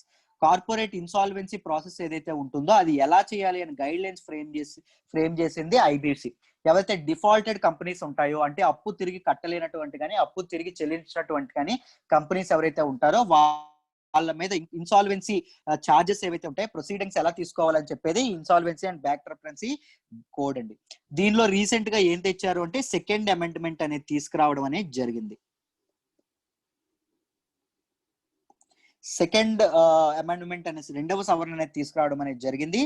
ఆ సవరణ తెస్తూ ఏం చెప్పారు అంటే మార్చి 25 నుంచి 2020 నుంచి 6 నెలల వరకు ఎవరైతే అప్పు కట్టలేకుండా ఉన్నారో, ఎవరైతే డిఫాల్టెడ్ కంపెనీస్ ఏవైతే ఉన్నాయో వాళ్ళ మీద ఇన్సాల్వెన్సీ అండ్ ఇన్సాల్వెన్సీ ప్రొసీడింగ్స్ అనేవి తీసుకోకూడదు అని చెప్పడం అనేది జరిగింది. ఎందుకంటే COVID-19 వల్ల చాలా కంపెనీస్ బాగా నష్టపోయినాయి. రైట్, చాలా ఆర్థికంగా బాగా కుదేలైపోయారు చాలా కంపెనీస్, వాళ్ళు తిరిగి పే చేయలేరు. కాబట్టి సో ఈ డెసిషన్ తీసుకున్నాం. దీని ముందు ఆర్డినెన్స్ గా June 2020 తీసుకురావడం అనేది జరిగింది. ఈ ఆర్డినెన్స్ రీసెంట్ గా బిల్ రావడం అనేది జరిగింది. ఇది నిజంగా ఇండియన్ కార్పొరేట్ వ్యవస్థకి, కార్పొరేట్ కంపెనీస్ కి ఒక మంచి ఉపశమనం అనే చెప్పొచ్చు. రైట్, ఉపశమనం అనే చెప్పొచ్చు. Right, in the Wake of COVID-19 వల్ల ఎప్పుడైతే ఆర్థికంగా చాలా కంట్రీస్ నష్టపోయినాయో దాని వల్ల ఇది తీసుకురావడం అనేది జరిగిందండి. దానివల్ల ఇది అవ్వడం అనేది జరిగింది. దాంతో పాటు ఈ అమెండ్మెంట్ లో ఐబీసీలో ఇన్సాల్వెన్సీ అండ్ బ్యాంక్రప్టెన్సీ కోడ్ లో ఏ ప్రొవిజన్స్ ఇది అబాలిష్ చేయడం జరిగిందంటే సెక్షన్ 7, సెక్షన్ 9, సెక్షన్ 10. ఈ 3 ఇన్సాల్వెన్సీ ప్రొసీడింగ్స్ గురించి మాట్లాడతాయండి. డిఫాల్టెడ్ కంపెనీస్ యొక్క ఇన్సాల్వెన్సీ ప్రొసీడింగ్స్ గురించి. వీటిని అబాలిష్ చేయడం అనేది, వీటిని అమెండ్ చేయడం అనేది జరిగింది. ఎక్కడి వరకు ఇది ఇన్ ఫోర్స్ 6 months ఫోర్స్ లో ఉంటుంది అంటే September 24th వరకు ఇది ఫోర్స్ లో ఉంటుంది అని చెప్పడం అనేది జరుగుతుంది. కానీ ఈ రిఫార్మ్ ఏదైతే ఉంటుందో ఈ రిఫార్మ్ అనేది ఇంకా కార్పొరేట్ కంపెనీలకు ఇంకా ఇది తెస్తుందా లేదా అని చెప్పడం అనేది కష్టం. ఇంకా వాళ్ళకి ఎవరైతే స్ట్రెస్డ్ కంపెనీస్ ఉంటాయో వాళ్ళకి ఇది అవుతుందా లేదా అని చెప్పడం అనేది కష్టం. రైట్, కష్టం అని చెప్పి క్రిటిక్స్ చెప్తా ఉన్నారు. గవర్నమెంట్ ఇంకా పొడిగించాల్సిన అవసరం ఉండొచ్చు అని చెప్తా ఉన్నారు. ఒకవేళ పొడిగిస్తే బ్యాంక్స్ యొక్క హెల్త్ కూడా ప్రాబ్లం అవుతుంది, బ్యాంకులు తిరిగి తెచ్చుకోవడం కూడా ప్రాబ్లం అవుతుంది, కలెక్ట్ చేసుకోవడం అని కూడా చెప్పడం అనేది జరుగుతుంది. ఎందుకంటే లాక్డౌన్ అనేది తీసేసినప్పటికీ పూర్తి స్థాయిలో ఎకానమీ రివైవల్ అనేది మొదలు అవ్వలేదు.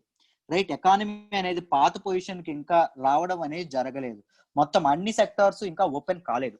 That is the issue behind this అని చెప్పి చాలా మంది చెప్పడం అనేది జరుగుతుంది. ఐ హోప్ ఈ ఆర్టికల్ మీకు డీటెయిల్ గా అర్థమైంది అనుకుంటున్నాను. Let's move to the next article అమ్మా. నెక్స్ట్ ఆర్టికల్ కూడా మనం జిఎస్ పేపర్ 3 లో ఎకానమీ గ్రోత్ అండ్ డెవలప్మెంట్ లో జిఎస్ పేపర్ 3 లో మనం మాట్లాడుకుంటాం. ఓకేనా, అసలు ఏం జరిగిందో చూద్దాం. సెంట్రల్ గవర్నమెంట్ అనేది 5 స్టేట్స్ కి 5 స్టేట్స్ కి అడిషనల్ బారోయింగ్ ఓపెన్ మార్కెట్ దీని ద్వారా 5 స్టేట్స్ కి అడిషనల్ గా అప్పు తీసుకునే అవకాశం అనేది కల్పించింది. మొత్తం ఎంత అంటే 9,913 కోట్లు అనేవి త్రూ ఓపెన్ మార్కెట్ బారోయింగ్స్ ద్వారా తీసుకురావాలని చెప్పి చెప్పడం అనేది జరిగింది. ఓపెన్ మార్కెట్ బారోయింగ్స్ అంటే ఎస్డిఎల్ స్టేట్ డెవలప్మెంట్ లోన్స్ కానీ నేను చెప్పాను కదా, బాండ్స్ రూపంలో కానీ తీసుకోవచ్చు అని చెప్పడం అనేది జరిగింది. రైట్, ముందు స్టేట్స్ అనే బారోయింగ్స్ కి ఒక రెస్ట్రిక్షన్ అనేది ముందు ఉండేదండి. ఆ రెస్ట్రిక్షన్ అనేది ఇప్పుడు తీసేయడం అనేది జరిగింది. రైట్, ఆ రిస్ట్రిక్షన్ అనేది తీసేయడం అనేది జరిగింది. అసలు మొత్తం కథ గురించి డీటెయిల్డ్ గా ఎక్స్ప్లెయిన్ చేస్తాను, చూడండి అమ్మా. రైట్,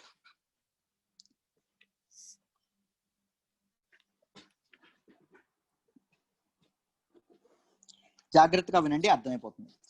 యూజువల్ గా ముందు ఎలా ఉండేదంటే స్టేట్స్ తమ జిఎస్డిపిలో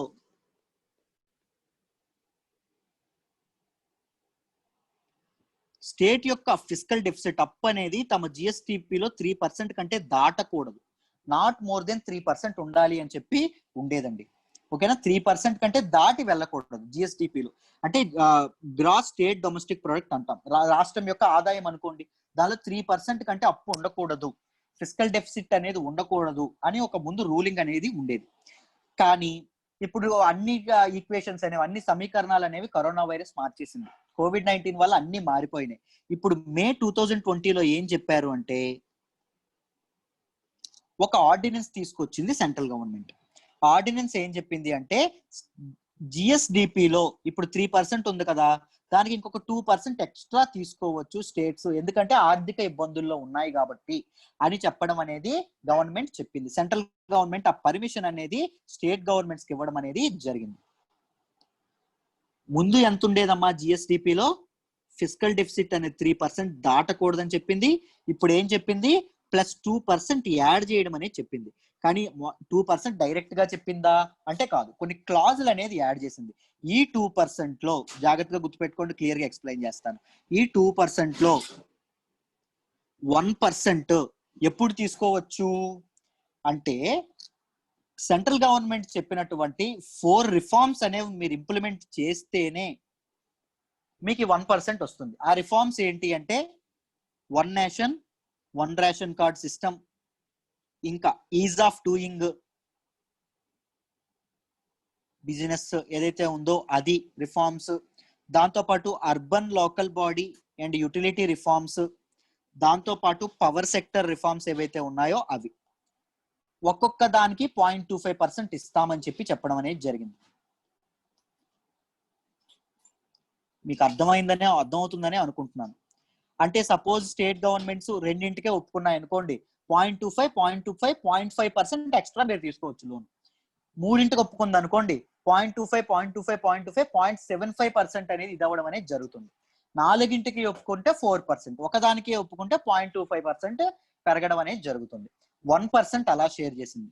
ఇంకొక 1% ఏం చెప్పింది అంటే ఇంకొక 1% లో 0.5% ప్రతి ఒక్క స్టేట్ కి ఇచ్చేస్తాం డైరెక్ట్ గా, దీనిలో ఎటువంటి కండిషన్స్ లేవు.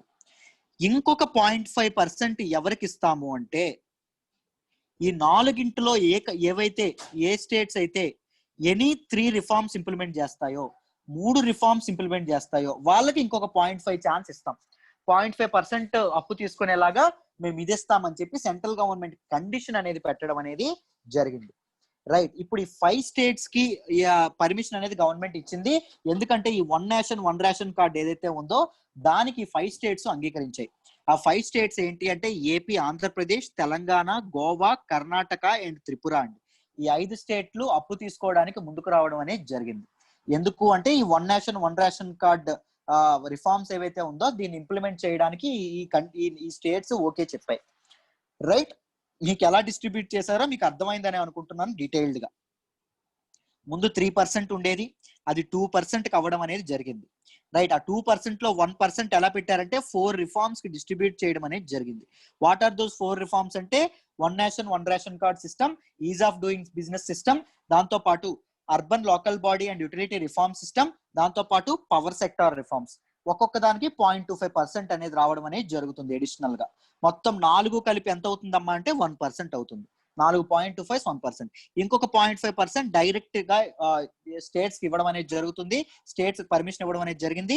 ఇంకొక 0.5% మాత్రం ఎనీ 3, ఈ 4 ఏవైనా 3 కన్ఫర్మ్ గా స్టేట్ గవర్నమెంట్ ఇంప్లిమెంట్ చేయడానికి ఓకే చెప్తే అప్పుడు ఇస్తాము పర్మిషన్ అని చెప్పడం అనేది సెంట్రల్ గవర్నమెంట్ చెప్పింది. సో ఈ one nation one ration card ఒప్పుకున్నటువంటి 5 స్టేట్స్ కి ఈ ఎక్స్ట్రా బారోయింగ్ థింగ్ అనేది ఇవ్వడం అనేది సెంట్రల్ గవర్నమెంట్ ఇవ్వడం అనేది జరిగింది. ఐ హోప్ ఈ ఆర్టికల్ మీకు డీటెయిల్ గా అర్థమైందనే అనుకుంటున్నాను. రైట్ అమ్మా, let's move to the next article. Next article ఏంటి అంటే RBI religious documents on UCB cyber security అండి. సైబర్ సెక్యూరిటీస్ ఏవైతే అర్బన్ కోఆపరేటివ్ బ్యాంక్స్ ఏవైతే ఉంటాయో వాటి తాలూకా మీద ఒక డాక్యుమెంట్స్, వాటి తాలూకా సైబర్ సెక్యూరిటీ గైడ్ లైన్స్ మీద ఒక డాక్యుమెంట్ రిలీజ్ చేయడం అనేది జరిగింది. ఆ డాక్యుమెంట్ పేరేమని చెప్పారు అంటే technology vision for cyber security for UCBs urban cooperative banks. ఎప్పటి నుంచి ఎప్పటికి ఫోర్స్ లో ఉంటుందంటే 2020 నుంచి 2023 వరకు ఈ డాక్యుమెంట్ అనేది ఇవ్వడం అనేది జరిగింది. ఇట్ ఈస్ డ్రాఫ్టెడ్, దీని తాలూకు మెయిన్ ఎయిమ్ ఏంటంటే it is drafted to enhance the cyber security of UCBs urban cooperative banks యొక్క సైబర్ సెక్యూరిటీని ఎన్హాన్స్ చేయడం అనేది, దాంతోపాటు సైబర్ సెక్యూరిటీ రిస్క్స్ ఏవైతే ఉంటాయో వాటికి రిస్క్ ఎవర్షన్ ని కూడా ఇది చేయడానికి ఇదవ్వడం అనేది జరిగింది. రైట్, దీనిలో మెయిన్ గా ఏం సేవ్ పెట్టుకున్నారంటే more oversight on cyber security మీద ఎక్కువ ఎంఫసిస్ అనేది చెయ్యాలి అని చెప్పి పెట్టుకున్నారు. దాంతో పాటు యూసీబీ ఐటీ అసెట్స్ ఏవైతే ఇన్ఫర్మేషన్ టెక్నాలజీ అసెట్స్ ఏవైతే ఉంటాయో, డేటా అసెట్స్ ఏవైతే ఉంటాయో వాటిని బెటర్ మేనేజ్మెంట్ చేయాలని పెట్టుకున్నారు. దాంతో పాటు ఆఫ్ సైట్ సూపర్వైజింగ్ మెకానిజం, ఒక మంచి సూపర్వైజింగ్ మెకానిజం కూడా ఒకటి ఇది చేయాలని చెప్పి పెట్టుకోవడం అనేది జరిగింది. రైట్, యూసీబీస్ యొక్క ఛాలెంజెస్ గురించి కానీ వాటిని ఓవర్కమ్ చేయడం గురించి కానీ ఒక డెడికేటెడ్ ఫోరం అనేది ఎస్టాబ్లిష్ చేయడం గురించి కూడా ఎయిమ్ గా పెట్టుకున్నారు. దాంతో పాటు అవేర్నెస్ కానీ ట్రాన్స్పరెన్సీ గురించి కానీ అవేర్నెస్ కానీ ట్రాన్సాక్షన్స్ గురించి కానీ వాటి గురించి అవేర్నెస్ కల్పించడానికి ఒక ఫ్రేమ్ వర్క్ కూడా రిలీజ్ చేయాలని చెప్పి దీనిగా పెట్టుకోవడం అనేది జరిగింది. రైట్, ఐ హోప్ ఈ ఆర్టికల్లో ఉన్నటువంటి మెయిన్ థింగ్స్ మీకు అర్థమయ్యాయి అనుకుంటున్నాను. దాంతో పాటు ఒక 12 స్పెసిఫిక్ యాక్షన్ పాయింట్స్ అనేవి చెప్పడం అనేది జరిగిందండి. What are those 12 specific points అంటే involve more broad sight over cyber security, ఇప్పుడు నేను చెప్పింది enable UCBs for better management, better IT assets better management చేయడం, ఆఫ్ సైట్ సూపర్వైజింగ్ పెంచడం, దాంతో పాటు సైబర్ సెక్యూరిటీ యొక్క కంట్రోల్స్ ని ఇది చేయడం, దాంతో పాటు అవేర్నెస్ పెంచడానికి ఫ్రేమ్ వర్క్ పెట్టడం, ఫోరం ఒక దాన్ని కన్స్ట్రక్ట్ చేయడం, వీటన్నింటినీ ఇది చేయడం జరిగింది. ముఖ్యంగా ఎప్పుడైతే ఈ ఆన్లైన్ ట్రాన్సాక్షన్స్ ఎప్పుడైతే ఇదవుతున్నాయో, ఆన్లైన్ ట్రాన్సాక్షన్స్ ఎప్పుడైతే పెరుగుతున్నాయో, డిజిటల్ పేమెంట్ సిస్టమ్ ఎప్పుడైతే పెరుగుతుందో, డిజిటల్ పేమెంట్ సిస్టమ్ జనాల్లోకి ఎక్కువగా ఎప్పుడైతే దూసుకుపోతుందో రిస్క్స్ కూడా ఎక్కువగా దానికి అసోసియేట్ అయ్యి ఉండడం అనేది జరుగుతుందండి. చాలా రిస్క్, మార్కెట్ రిస్క్ కూడా ఎక్కువ ఇదవడం అనేది జరుగుతుంది. చాలా మంది డేటా చోరీలకు ఇదవ్వడం కానీ, లేకపోతే జనాల దాకా అయితే ఫిషింగ్ లాంటి యాక్టివిటీస్ ఏవైతే ఉంటాయో, ఫిషింగ్ అంటే నేను చెప్పాను రైట్, జనాలకి ఎరవేసి వాళ్ళ దగ్గర నుంచి డబ్బులు అనేవి ఇది చేయడం అనేది, ఓటీపీస్ దొంగలించడం కానీ ఇవన్నీ చేస్తూ ఉంటారు. రైట్, వాటి తాలూకు ఎప్పుడైతే పెరుగుతాయో, సో ఆర్బీఐ అనేది ఇలాంటి యూసీబీస్ యొక్క సైబర్ సెక్యూరిటీ మీద ఆలోచించాల్సిన అవసరం చాలా ఉంది. సో ఈ డెసిషన్ అనేది వెల్కమింగ్ డెసిషన్ అని చెప్పి ఈ ఆర్టికల్లో డీటెయిల్డ్ గా చెప్పడం అనేది జరిగింది. Right, let's move to the next article అండి. లాస్ట్ అండ్ ఫైనల్ ఆర్టికల్ ఈ రోజు దీని గురించి మాట్లాడదాం, జాగ్రత్తగా వినండి. సింపుల్ గా అయిపోతుంది చూడండి. 380 detention camps in Xinjiang report ఇచ్చింది. ఎవరి రిపోర్ట్ ఇచ్చారు అంటే ఏఎస్పిఐ అండి. ఒక ఆస్ట్రేలియన్ థింక్ ట్యాంక్ అయినటువంటి ఆస్ట్రేలియన్ స్ట్రాటజిక్ పాలసీ ఇన్స్టిట్యూట్ ఏదైతే ఉందో అది ఒక రిపోర్ట్ ఇచ్చింది. ఏం చెప్పింది అంటే జిన్జియాంగ్, చైనాలోని జిన్జియాంగ్ ప్రావిన్స్ ఏదైతే ఉంటుందో ఇది ఎక్కడ ఉంటుంది అంటే north west province of China అండి. చైనాలో నార్త్ వెస్ట్ ప్రావిన్స్ లో 380కి పైగా డిటెన్షన్ క్యాంప్స్ ఉన్నాయి, అంటే మనుషుల్ని అక్కడ బంధించే క్యాంప్స్ ఉన్నాయి అని చెప్పడం అనేది జరిగింది. Right, it has identified, ASPA has identified more than 380 suspected detention facilities ఉన్నాయని చెప్పడం అనేది జరిగింది. రైట్, ఆ డిటెన్షన్ క్యాంప్స్ లో మోర్ దెన్ 1 మిలియన్ 10 లక్షలకు పైగా యూగిర్స్ ఎవరైతే ఉంటారో these are a Turkish Muslims అండి. వీళ్ళు టర్కిష్ ఒక ఎథనిక్ గ్రూప్. వీళ్ళు ఈ టర్కిష్ ముస్లిం గ్రూప్స్ అన్నమాట. వీళ్ళు టర్కిష్ ముస్లిం గ్రూప్స్. వీళ్ళని దానిలో బంధించడం జరిగింది అని చెప్పడం అనేది జరిగిందండి. రైట్, ముస్లిం దీనికి ఎగనెస్ట్ గా ఉన్నటువంటి చైనా అనేది దానికి ఇదవ్వడం అనేది జరిగింది. యూగిర్ ఇష్యూ మీకు ముందు చాలా సార్లు డిస్కస్ చేస్తాను, మీకు తెలుసనే అనుకుంటున్నాను. రైట్, ముందు ఎస్టిమేట్స్ ఏవైతే ఉన్నాయో దానికంటే డిటెన్షన్ క్యాంప్స్ లో 40% ఎక్స్ట్రానే ఇప్పుడు ఉన్నాయి. చైనా అనేది 40% పెంచింది అని చెప్పడం అనేది జరిగింది. కొత్తగా 61 డిటెన్షన్ క్యాంప్స్ అనేవి కొత్తగా కన్స్ట్రక్ట్ అవుతున్నాయి అని చెప్పడం కూడా జరిగిందండి. 61 కొత్తగా కన్స్ట్రక్ట్ అవుతున్నాయి అని చెప్పడం కూడా జరిగింది. These are the satellite pictures. కొన్ని వాటికి కొన్ని డిటెన్షన్ క్యాంప్స్ కి ఏదైతే ఫెన్సింగ్ ఏదైతే ఉంటుందో ఫెన్సింగ్ అనేది లేదు. సో అవి వాడకంలో లేకపోవచ్చు. కొన్నింటిని కొంతమంది కొన్ని ట్రూప్స్ ని, కొన్ని యూగిర్ ట్రూప్స్ ని ఒక ప్లేస్ నుంచి వేరే ప్లేస్ కి చైనీస్ వీళ్ళు మూవ్ చేయొచ్చు. PLA ఏదైతే ఉందో పీపుల్స్ లిబరేషన్ ఆర్మీ వాళ్ళు మూవ్ చేసి ఉండొచ్చు అని కూడా చెప్పడం అనేది జరుగుతుంది. రైట్, కానీ చైనా దీనికి రిప్లైగా ఏం చెప్తుందంటే China has denied the existence of these detention sites. ఈ డిటెన్షన్ సైట్స్ యొక్క ఎగ్జిస్టెన్స్ ని చైనా అనేది ఇది డినై చేయడం అనేది జరిగిందండి. రైట్, మేము అవేం చేయలేదు అని చెప్పడం అనేది జరిగింది. అవన్నీ ఒక వొకేషనల్ ట్రైనింగ్ సెంటర్స్ అని చెప్పడం అనేది జరిగింది.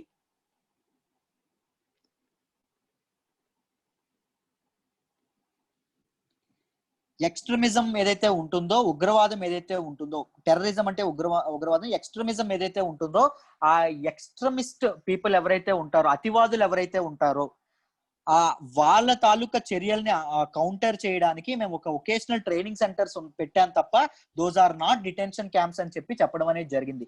యూగిర్స్ ఇష్యూ మీద చాలా మానవ హక్కుల సంఘాలు, హ్యూమన్ రైట్స్ సొసైటీస్ ఏవైతే ఉన్నాయో అవి చైనా మీద చాలా మండిపడడం అనేది మనందరికీ తెలిసిన విషయమే. రైట్, సారీ మర్చిపోయాను. ఈ ఆర్టికల్ ని మనం GS పేపర్ 2 ఇంటర్నేషనల్ రిలేషన్స్ లో చదువుకుంటామండి. ఇంటర్నేషనల్ ఇష్యూస్ గురించి మాట్లాడేటప్పుడు చదువుకుంటాం. రైట్, దాంతో పాటు చైనా ఏం చెప్తుందంటే ఇన్నాళ్ళలో మేము 1.29 మిలియన్ వర్కర్స్ ని ఇక్కడ ట్రైన్ చేయడం అనేది జరిగింది. దాంతో పాటు వాళ్ళకి మంచి ఉద్యోగాలు ఇవ్వడం అనేది జరిగింది అని కూడా చైనా అనేది చెప్పింది. మేము ఇలాంటి డిటెన్షన్ క్యాంప్స్ అనే దాన్ని ఏది ఇది చేయట్లేదు, అయినా మీరెవరు మాట్లాడడానికి, మా ఇంటర్నల్ సావరెంటీ ఏదైతే ఉందో దాని మీద మీరు క్వశ్చన్ చేసే అర్హత మీకు లేదు అని చెప్పి బయట కంట్రీస్ కి చైనా హెచ్చరిస్తూనే ఉంది ఈ డిటెన్షన్ క్యాంప్స్ మీద. బట్ మానవ హక్కుల సంఘాలు ఏవైతే ఉంటాయో, హ్యూమన్ రైట్స్ సొసైటీస్ ఏవైతే ఉంటాయో అవి చైనా మీద మండిపడుతూనే ఉండడం అనేది జరుగుతుంది. రైట్, ఐ హోప్ ఈ ఆర్టికల్ కూడా మీకు అర్థమైంది అని అనుకుంటున్నాను. నేను ఆల్మోస్ట్ హిందూ పేపర్ లో ఉన్నటువంటి అన్ని ఇంపార్టెంట్ ఆర్టికల్స్ ని కవర్ చేశానని అనుకుంటున్నాను. మీకు ఏమైనా యూపీఎస్సీ ఇన్ఫినిటీ మీద ఇంట్రెస్ట్ ఉంటే, యూపీఎస్సీ క్లాసెస్ ఎలా జరుగుతున్నాయి అని మీకు ఏమైనా డౌట్ గా, ఏమైనా మీరు ఎలా జరుగుతాయని మీకు తెలుసుకోవాలనుకుంటే కింద కామెంట్స్ లో ఫస్ట్ కామెంట్ లో మీకు వాట్సాప్ గ్రూప్ లింక్ ఉంటుందండి ట్రయల్ క్లాసెస్ ది. ఆ లింక్ లో ఆ వాట్సాప్ గ్రూప్ లో జాయిన్ అవ్వండి. మా పిల్లలతో పాటు మీరు కూడా ఒక 2-3 క్లాసులు వినండి, విని ఫ్రీ క్లాసులు వినండి, విని ఫ్యాకల్టీ యొక్క క్వాలిటీని మీరు అసెస్ చేసి తర్వాతే యూపీఎస్సీ ఇన్ఫినిటీలో జాయిన్ అవ్వండి. రైట్, యూపీఎస్సీ ఇన్ఫినిటీ ఫీజు 50,000 రూపాయలమ్మా. 10,000 చొప్పున 5 ఇన్స్టాల్మెంట్లో కట్టుకోవచ్చు. సింగిల్ పేమెంట్ లో కడితే కేవలం 40,000 రూపాయలే. 10,000 తగ్గించి 40,000 రూపాయలే కట్టి జాయిన్ అవ్వచ్చు. Right, I hope it is clear. ఈ రోజు క్లాస్ మీకు అర్థమైంది అనుకుంటున్నాను. Thank you so much. Bye.